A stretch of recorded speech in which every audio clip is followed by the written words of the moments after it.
Hi ಗೆಳತಿಯರೇ, ನಮಸ್ಕಾರ ಎಲ್ರಿಗೂ. Welcome back to Vishnushreya channel. ನಾನು ಸುಮಾ ಅಣ್ಣೇಶ್ ನಾಯ್ಕ್. ಫ್ರೆಂಡ್ಸ್, ಯಾರಾದರೂ ಫಸ್ಟ್ ಟೈಮ್ ನನ್ನ ವಿಡಿಯೋಸನ್ನು ನೋಡ್ತಾ ಇದ್ರೆ ದಯವಿಟ್ಟು ಚಾನಲ್ನ ಸಬ್ಸ್ಕ್ರೈಬ್ ಮಾಡ್ಕೊಂಡು ನೋಡಿ. ಹಾಗೆ ಪಕ್ಕದಲ್ಲಿ ಕಾಣುವಂಥ ಬೆಲ್ ನೋಟಿಫಿಕೇಶನ್ ಆನ್ ಮಾಡಿ. ಈ ವಿಡಿಯೋ ನಿಮ್ಗೆ ಇಷ್ಟ ಆದರೆ ಲೈಕ್ ಮಾಡಿ, ಶೇರ್ ಮಾಡಿ, ಕಮೆಂಟ್ ಮಾಡಿ. ಸ್ನೇಹಿತರೆ, ನಾನು ಪ್ರೆಗ್ನೆನ್ಸಿ ಬಗ್ಗೆ ಹಾಗೆ ಡೆಲಿವರಿ ಬಗ್ಗೆ ಮಾಹಿತಿಯನ್ನು ಕೊಡ್ತಾ ಇರ್ತೀನಿ ನನ್ನ ವಿಡಿಯೋಸ್ಗಳ ಮುಖಾಂತರ. ಗರ್ಭಧಾರಣೆಗಾಗಿ ಪ್ರಯತ್ನ ಮಾಡ್ತಾ ಇರುವಂತಹ ಮಹಿಳೆಯರ ಗರ್ಭ ಬೇಗ ನಿಲ್ಲಬೇಕು ಅಂತಂದರೆ ಮೊದಲಿಗೆ ನಿಮ್ಮ ಗರ್ಭಕೋಶ ಹೆಲ್ದಿಯಾಗಿರಬೇಕು, ಸ್ಟ್ರಾಂಗ್ ಆಗಿರಬೇಕು. ನಿಮ್ಮ ಗರ್ಭಕೋಶದಲ್ಲಿರುವಂತಹ ಮಸಲ್ಸ್ಗಳು ಸ್ಟ್ರೆಂಥನ್ ಆಗಿರಬೇಕು, ಸ್ಟ್ರಾಂಗ್ ಆಗಿರಬೇಕು. ಆನಂತರನೇ ನಿಮ್ಮ ಗರ್ಭ ನಿಲ್ಲುವಂತಹ ದಿನಗಳಲ್ಲಿ ನಿಮ್ಮ ಗರ್ಭಕೋಶದಲ್ಲಿ ತಯಾರಾಗುವಂತಹ ಈ ಒಂದು ಎಂಡೋಮೆಟ್ರಿಯಂ ಪರದೆ ಅಥವಾ ಎಂಡೋಮೆಟ್ರಿಯಂ ಲೈನಿಂಗ್ನ ಫಾರ್ಮೇಷನ್ ಅಥವಾ ಸೈಜ್ ಕೂಡ ನಾರ್ಮಲ್ ಆಗಿರುತ್ತೆ. ಸೊ ನೀವು ಪ್ರೆಗ್ನೆನ್ಸಿಗಾಗಿ ಟ್ರೈ ಮಾಡ್ತಾ ಇದ್ದೀರಾ, ನಿಮ್ಮಲ್ಲಿ ತಯಾರಾಗ್ತಿರುವಂತಹ ಈ ಒಂದು ಎಂಡೋಮೆಟ್ರಿಯಂ ಪರದೆಯ ಸೈಜ್ ಜಾಸ್ತಿ ದಪ್ಪ ಇದ್ರೂ ಪ್ರೆಗ್ನೆನ್ಸಿ ಕನ್ಫರ್ಮ್ ಆಗೋದಿಲ್ಲ ಅಥವಾ ಗರ್ಭ ನಿಲ್ಲೋದಿಲ್ಲ, ಅಥವಾ ಜಾಸ್ತಿ ಕಮ್ಮಿ ಸೈಜಲ್ಲಿ ಈ ಒಂದು ಲೇಯರ್ ಫಾರ್ಮೇಷನ್ ಆದರೂ ಕೂಡ ನಿಮ್ಮ ಗರ್ಭ ನಿಲ್ಲೋದಿಲ್ಲ. ಹಾಗಾಗಿ ನಿಮ್ಮಲ್ಲಿ ತಯಾರಾಗುವಂತಹ ಈ ಎಂಡೋಮೆಟ್ರಿಯಂ ಪರದೆಯ ಸೈಜ್ ನಾರ್ಮಲ್ ಸೈಜಲ್ಲೇ ಇರಬೇಕು. ಇನ್ ಕೇಸ್ ನಿಮ್ಮ ಗರ್ಭಕೋಶ ಏನಾದರೂ ಅನ್ಹೆಲ್ದಿಯಾಗಿತ್ತು ಅಂತಂದರೆ ನಿಮ್ಮಲ್ಲಿ ಇಂಪ್ಲಾಂಟೇಷನ್ ಫೇಲ್ ಆಗುತ್ತೆ. ಇನ್ ಕೇಸ್ ಇಂಪ್ಲಾಂಟೇಷನ್ ಸಕ್ಸಸ್ಫುಲ್ ಆಗಿದ್ರೂ ಅರ್ಲಿ ಸ್ಟೇಜಲ್ಲೇ ಮಿಸ್ಕ್ಯಾರೇಜಸ್ ಆಗುವಂತಹ ಚಾನ್ಸಸ್ಸು ಅಥವಾ ರಿಸ್ಕ್ ಜಾಸ್ತಿನೇ ಇರುತ್ತೆ.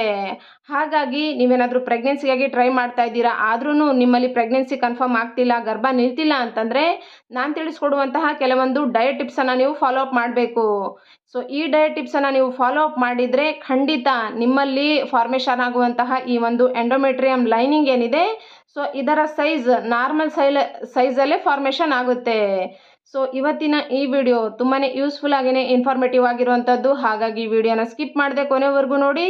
ಇದರಿಂದ ನಿಮಗೆ ಕಂಪ್ಲೀಟ್ ಆಗಿರುವಂತಹ ಇನ್ಫಾರ್ಮೇಷನ್ ಸಿಗುತ್ತೆ.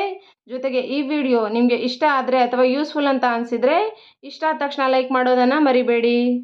ಮಹಿಳೆಯರ ಗರ್ಭಕೋಶದ ಅಂಡಾಶಯದಿಂದ ಅಂಡಾಣು ಬಿಡುಗಡೆ ಆಗುವಂತಹ ದಿನಗಳಲ್ಲಿ ನೀವು ಗಂಡ ಹೆಂಡತಿ ದಾಂಪತ್ಯವನ್ನು ನಡೆಸಿದರೆ ಆ ಅಂಡಾಣು ವೀರ್ಯಾಣುಗಳು ಹೆಲ್ದಿಯಾಗಿ ಇದ್ವು ಅಂತಂದರೆ ಸಕ್ಸಸ್ಫುಲ್ ಆಗಿ ಫರ್ಟಿಲೈಸ್ ಆಗ್ತವೆ ಅಥವಾ ಫಲೀಕರಣ ಆಗ್ತವೆ.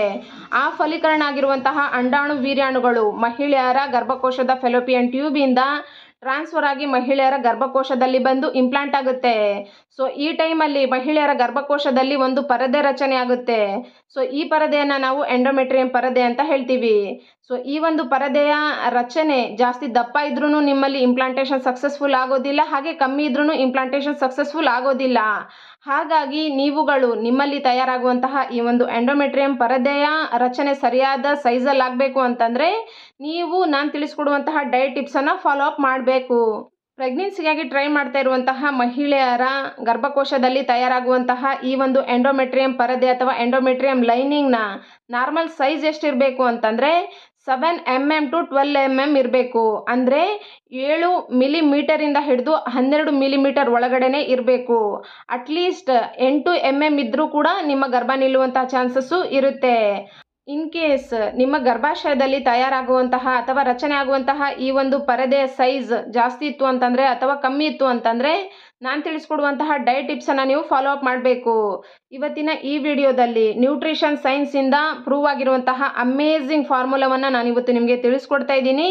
ಸೊ ಈ ಒಂದು ಟಿಪ್ಸನ್ನು ನೀವು ಯಾವ ದಿನಗಳಲ್ಲಿ ಫಾಲೋ ಅಪ್ ಮಾಡಬೇಕು ಅಂತಂದರೆ, ಫಾರ್ ಎಕ್ಸಾಂಪಲ್ ಇವತ್ತು ನೀವು ಪೀರಿಯಡ್ಸ್ ಆಗಿದ್ದೀರಾ ಅಂತಂದರೆ ಇವತ್ತಿಂದ 15 ದಿನವನ್ನು ಬಿಟ್ಟು ಮುಂದೆ ಬರುವಂಥ 15 ದಿನಗಳಲ್ಲಿ ಈ ಒಂದು ಡಯಟ್ ಟಿಪ್ಸನ್ನು ನೀವು ಫಾಲೋ ಅಪ್ ಮಾಡೋದ್ರಿಂದ ನಿಮ್ಮ ಗರ್ಭಕೋಶದಲ್ಲಿ ತಯಾರಾಗುವಂತಹ ಈ ಒಂದು ಎಂಡೋಮೆಟ್ರಿಯಂ ಲೈನಿಂಗ್ನ ಫಾರ್ಮೇಷನ್ ನಾರ್ಮಲ್ ಸೈಜಲ್ಲೇ ಇರುತ್ತೆ. ಎಂಡೋಮೆಟ್ರಿಯಂ ಲೈನಿಂಗ್ ಸರಿಯಾದ ಸೈಜಲ್ಲಿ ಫಾರ್ಮೇಷನ್ ಆಗಬೇಕು ಅಂತಂದರೆ ಇದಕ್ಕೆ ಕೆಲವೊಂದು ಅಂಶಗಳ ಕೊರತೆ ಇರುತ್ತೆ. ಸೊ ನಿಮ್ಮ ದೇಹದಲ್ಲಿ ಫೈಬರ್ ಚೆನ್ನಾಗಿತ್ತು ಅಂತಂದರೆ, ಅಂದರೆ ಫೈಬರ್ ರಿಚ್ ಆಗಿ ಇತ್ತು ಅಂತಂದರೆ, ಹಾಗೆಯೇ ವೈಟಮಿನ್ ಇ ರಿಚ್ ಆಗಿತ್ತು ಅಂತಂದರೆ, ನಿಮ್ಮ ಗರ್ಭಕೋಶಕ್ಕೆ ಸರಿಯಾಗಿ ಬ್ಲಡ್ ಸಪ್ಲೈ ಆಗ್ತಾ ಇದ್ದರೆ ನಿಮ್ಮಲ್ಲಿ ತಯಾರಾಗುವಂತಹ ಈ ಒಂದು ಎಂಡೋಮೆಟ್ರಿಯಂ ಪರದೆ ನಾರ್ಮಲ್ ಸೈಜಲ್ಲೇ ರಚನೆ ಆಗುತ್ತೆ. ಸೊ ನಿಮ್ಮಲ್ಲಿ ಈ ಒಂದು ಫೈಬರ್ ರಿಚ್ ಆಗಿರುವಂತಹ ಅಂಶ ಇಲ್ಲ, ಜೊತೆಗೆ ವೈಟಮಿನ್ ಇ ಇರುವಂತಹ ಅಂಶ ಜಾಸ್ತಿ ಇಲ್ಲ, ಹಾಗೆ ನಿಮ್ಮ ಗರ್ಭಕೋಶಕ್ಕೆ ಸರಿಯಾಗಿ ಬ್ಲಡ್ ಸಪ್ಲೈ ಆಗ್ತಾ ಇಲ್ಲ, ಬ್ಲಡ್ ಸರ್ಕ್ಯುಲೇಷನ್ ಸರಿಯಾಗಿ ಆಗ್ತಿಲ್ಲ ಅಂತಂದರೆ ಈ ಒಂದು ಪರದೆ ಏನಿದೆ ಇದು ಸರಿಯಾಗಿ ರಚನೆ ಆಗೋದಿಲ್ಲ. ಹೀಗಾಗಿ ನೀವು ಪ್ರತಿನಿತ್ಯ ವೈಟಮಿನ್ ಇ ರಿಚ್ ಆಗಿರುವಂಥ ಫುಡ್ ಐಟಮ್ಸ್ಗಳನ್ನು ತಿನ್ನಬೇಕು. ದಿನಕ್ಕೆ 4 ಬಾದಾಮನ್ನು ನೀವು ರಾತ್ರಿ ನೆನೆಸ್ಬಿಟ್ಟು ಬೆಳಿಗ್ಗೆ ಎದ್ದ ತಕ್ಷಣ ಅದರ ಮೇಲಿರುವಂತಹ ಪರದೆಯನ್ನು ತೆಗೆದುಬಿಟ್ಟು ನೀವು ಪ್ರತಿದಿನ ತಿನ್ನಬೇಕು. ಹಾಗೆಯೇ ಡ್ರೈ ನಟ್ಸ್ಗಳನ್ನು ತಿನ್ನುವಂತಹ, ಡ್ರೈ ಫ್ರೂಟ್ಸ್ ಅಲ್ಲ ಡ್ರೈ ನಟ್ಸ್ಗಳನ್ನು ತಿನ್ನುವಂತಹ ಹ್ಯಾಬಿಟನ್ನು ಕೂಡ ನೀವು ರೂಢಿ ಮಾಡಿಕೊಂಡ್ರೆ ನಿಮ್ಮ ದೇಹಕ್ಕೆ ಈ ಒಂದು ವೈಟಮಿನ್ ಇ ಜಾಸ್ತಿ ಸಪ್ಲೈ ಆಗಿ ನಿಮ್ಮಲ್ಲಿರುವಂತಹ ಕೊರತೆ ಏನಿದೆ ಇದು ನೀಗುತ್ತೆ. ಇದರ ಜೊತೆಗೆ ಫೈಬರ್ ರಿಚ್ ಆಗಿರುವಂಥ ಫುಡ್ ಐಟಮ್ಸ್ಗಳನ್ನು ಕೂಡ ನೀವು ಜಾಸ್ತಿ ತಿನ್ನಬೇಕಾಗುತ್ತೆ. ಸೊ ನೀವು ಗೂಗಲ್ ಸರ್ಚ್ ಮಾಡಿದರೆ ಅಥವಾ ಯೂಟ್ಯೂಬ್ ಸರ್ಚ್ ಮಾಡಿದರೆ ನಿಮಗೆ ಫೈಬರ್ ರಿಚ್ ಆಗಿರುವಂಥ ಫುಡ್ ಐಟಮ್ಸ್ಗಳು ಯಾವುವು ಅಂಥೇಳಿ ಗೊತ್ತಾಗುತ್ತೆ. ಸೊ ಆ ಒಂದು ಟಿಪ್ಸನ್ನು ನೀವು ಫಾಲೋ ಮಾಡೋದ್ರ ಮುಖಾಂತರ ಕೂಡ ನಿಮ್ಮಲ್ಲಿರುವಂತಹ ಈ ಒಂದು ಫೈಬರ್ ಡಿಫಿಷಿಯನ್ಸಿಯನ್ನು ಕೂಡ ನೀವು ಕ್ಯೂರ್ ಮಾಡ್ಕೋಬೋದು. ಸೊ ಮಿಲೆಟ್ಸಲ್ಲಿ ಜಾಸ್ತಿ ಫೈಬರ್ ಇರುತ್ತೆ, ಹಾಗಾಗಿ ನೀವು ಇವುಗಳನ್ನು ಕೂಡ ತಿನ್ಬೋದು. ಹಾಗೆಯೇ ನಿಮ್ಮ ಗರ್ಭಕೋಶಕ್ಕೆ ಚೆನ್ನಾಗಿ ಬ್ಲಡ್ ಸಪ್ಲೈ ಆಗಬೇಕು, ಬ್ಲಡ್ ಸರ್ಕ್ಯುಲೇಷನ್ ಇಂಪ್ರೂವ್ ಆಗಬೇಕು ಅಂತಂದರೆ ಪ್ರತಿನಿತ್ಯ ನೀವು ತಿನ್ನುವಂಥ ಆಹಾರದಲ್ಲಿ ಪೊಮಗ್ರನೇಟ್ ಅಂದರೆ ದಾಳಿಂಬೆ ಹಣ್ಣನ್ನು ಕೂಡ ನೀವು ಆ್ಯಡ್ ಮಾಡಿಕೊಂಡು ತಿನ್ನಬೇಕು.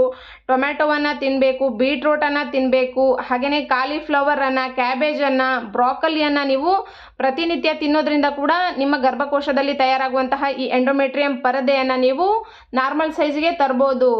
ಸೊ ಈ ಒಂದು ಕ್ಯಾಬೇಜನ್ನಾಗಲಿ ಅಥವಾ ಕಾಲಿಫ್ಲವರ್ ಆಗಲಿ ಅಥವಾ ಕ್ಯಾಬೇಜ್ ಆಗಲಿ, ಸೊ ಇವುಗಳನ್ನು ನೀವು ನೀರಲ್ಲಿ ಹಾಕಿ ಸ್ವಲ್ಪ ಉಪ್ಪು ಹಾಕಿ ಬೇಯಿಸಿ ತಿನ್ನೋದ್ರಿಂದ ನಿಮ್ಮ ದೇಹಕ್ಕೆ ಡೈರೆಕ್ಟ್ ಆಗಿರುವಂತಹ ನ್ಯೂಟ್ರಿಷನ್ ಸಪ್ಲೈ ಆಗುತ್ತೆ. ಸೊ ಸ್ನೇಹಿತರೆ, ನಾನು ಇಷ್ಟೊತ್ತು ತಿಳಿಸ್ಕೊಟ್ಟಿರುವಂಥ ಮಾಹಿತಿ ನಿಮಗೆ ಇಷ್ಟ ಆಗಿದ್ದರೆ ಇಷ್ಟ ಆದ ತಕ್ಷಣ ಲೈಕ್ ಮಾಡಿ, ಹಾಗೆ ಚಾನಲ್ನ ಸಬ್ಸ್ಕ್ರೈಬ್ ಮಾಡಿಕೊಂಡು ಸಪೋರ್ಟ್ ಮಾಡಿ ಅಂತ ಹೇಳ್ತಾ thank you so much for watching and please keep supporting me. Take care.